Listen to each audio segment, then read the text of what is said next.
Terlalu banyak kita dengar tentang orang yang tertipu dengan fake syekh atau ustaz palsu ni. Saban tahun, bahkan setiap masa, perkara ini perlu dibahaskan sebab ia sentiasa relevan. Jadi, ini dua cara untuk pastikan yang korang tidak tertipu dengan fake syekh atau ustaz palsu ni. Pertama, pastikan syekh korang itu berumur lebih 40 tahun dan ke atas. Kalau korang jumpa seseorang yang gayanya seperti syekh dan mengumpul anak murid sedangkan umurnya baru 20-an atau 30-an, ketahuilah bahawa ada sesuatu yang fishy di situ. Sebab itulah dalam kesufian kita ada istilah zuhur, iaitu kemunculan. Mungkin korang pernah dengar dengan nama Habib Abdullah Al-Haddad, seorang ulama besar dari Yaman. Beliau ni pengarang kepada Ratib Al-Haddad yang masyhur di Malaysia, sebaris dengan Ratib Al-Attas yang masyhur dibaca di masjid-masjid di Johor. Siapa orang Johor dekat sini? Kalau ada, cuba tolong confirmkan statement ayah ni dekat bawah. Pernah berlaku dalam dunia kesufian, satu hari Habib Abdullah Al-Haddad ni muncul ataupun zuhur di Yaman dengan ajaran-ajarannya. Pada waktu itu, beliau masih lagi sangat muda dan kisah zuhurnya itu pun sampai ke pendengaran gurunya.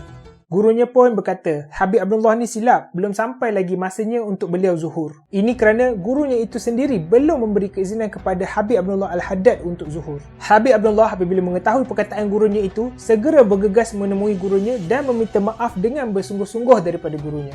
Kata beliau, ampunkanku guruku, aku tidak berniat pun untuk zuhur. Akan tetapi Rasulullah sendiri telah menemuiku dalam mimpiku dan baginda sendiri yang telah memerintahkan untuk aku zuhur. Terkejut dengan pernyataannya itu, gurunya pun akurlah dengan zuhur anak muridnya. Dapat sesuatu tak korang daripada kisah ni? Kalau muda-muda lagi dah mula mengumpul anak murid bahkan tanpa keizinan guru, hakikatnya pasti ada sesuatu yang tak kena. Tapi untuk Habib Abdullah sampai dapat keizinan dari Nabi ni, itu exceptional lah. Sebab beliau memang seorang wali Allah yang sampai sekarang terkenal dan diamalkan ajaran-ajarannya. Cara kedua untuk mengenal fake syekh ini adalah dengan cek sanad perguruan guru itu sendiri.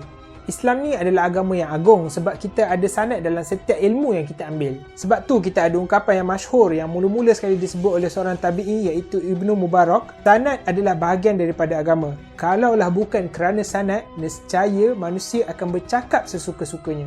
Jadi, cek sanad perguruannya. Dari mana dia ambil ilmu-ilmunya? Siapa guru-gurunya?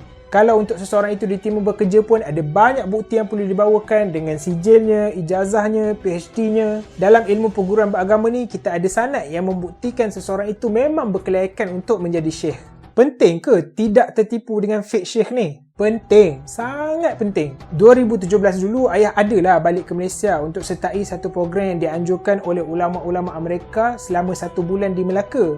Salah seorang sekolah yang mengajar adalah Dr. Omar Farouk ni. Beliau dahulunya seorang Nasrani dan masuk Islam sehinggalah kemudiannya menjadi seorang ulama besar di US. Perjalanan beliau untuk sampai ke tahap ini sangat panjang dan dari perjalanannya yang panjang itu, beliau berkata, sekali orang itu mendapat tahu yang dia telah tertipu oleh fake syekh, hatinya akan jadi sangat keras dan sangat sukar dah untuk dia percaya kepada mana-mana guru ataupun ustaz selepas ini. Perkara ini akan jadi satu trauma yang sangat besar buat sepanjang hidupnya. Semogalah kita semua terlindung daripada syekh-syekh yang fake dan ustaz-ustaz yang palsu ini kesemuanya.